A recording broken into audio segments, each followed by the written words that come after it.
দেখুন প্রথমে এই বোর্ডে দেখুন কি লেখা রয়েছে, তপন কুমার চট্টোপাধ্যায়। অনেকে বলে স্যার একটা এমন বইয়ের নাম বলুন যে বইটাতে পড়লে সমস্ত কিছু আমি কমন পাবো এসএলএসটি তে। মানে কাদের চান্স বেশি রয়েছে, ছেলেদের না মেয়েদের, সে নিয়ে বলবো।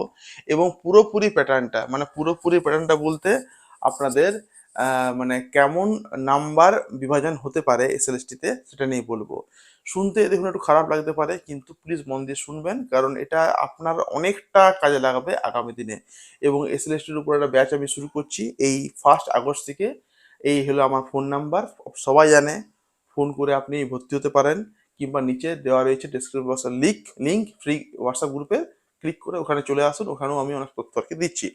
তো এই বইটা আপনি কিনতে পারেন, খুব দারুণ বই। এটা 2টো খণ্ড রয়েছে, এই যে একটা বই আর একটা বই ওখানে রয়েছে, সব এখান থেকে আপনি কমন পেয়ে যাবেন। এবং এর সঙ্গে রাখতে আপনি পারেন দেবেশ কুমার আচার্য। ঠিক আছে, এবার দেখুন কাদের চান্স বেশি রয়েছে। বাবু ভালো করে শুনবে এটা কিন্তু একটু। এই বছর যেহেতু সরকার 33% সংরক্ষণ করে দিয়েছে, তাই মেয়েদের একটা সুযোগ বেশি রয়েছে চাকরি পাওয়ার ক্ষেত্রে।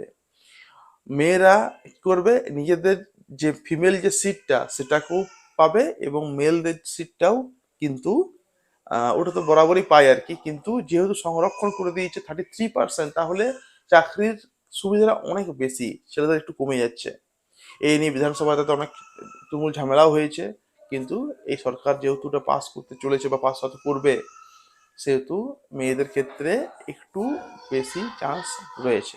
ঠিক, এইবার বলবো যে আহ, তার জন্য মন খারাপ করবেন না, পড়াশোনা করতে আর কি হবে, ভালো মার্কস পেলে অবশ্যই কিন্তু জবটা কনফার্ম হবে। ছেলেদেরও হবে, মেয়েদেরও হবে। এমন নয় যে সংরক্ষণ করলেই যে মেয়েরাই পাবে বেশি, তা তো নয়। কেউ মন খারাপ করবেন না, পড়াশোনা কিন্তু করতে হবে, পড়াশোনা হলো লাস্ট কথা। এবার হলো যে নেক্সট হলো আপনার আহ, কেমন হবে প্যাটার্ন।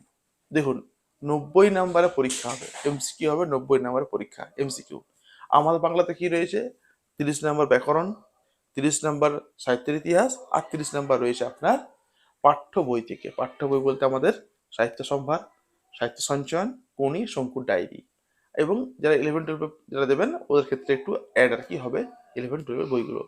সিলেবাস পাল্টিবে না, সিলেবাস সেম থাকবে। খুব কম সময়, তাই সিলেবাস এটা পাল্টাতে চাইবে না। ওই সেম সিলেবাসে পরীক্ষা আশা করি একটা হবে। এই রিক্রুটমেন্টটা শেষ না হলে কিন্তু এই রিক্রুটমেন্ট শেষ না হলে কিন্তু নতুন নতুন এসএলএসটি আসবে না, এটা মাথায় রাখতে আর কি হবে এই বিষয়টা। এই রিক্রুটমেন্ট শেষ হলেই কিন্তু নতুন এসএসসি আসবে, তাহলে সময় আপনার হাতে খুব কম। আর এত ছেলে মেয়ে, বাঘা বাঘা ছেলে মেয়ে আছে, তাই আপনাকে অনেক বেশি খাটতে হবে জবটা পাওয়ার জন্য, ছেলেকেও মেয়েকেও।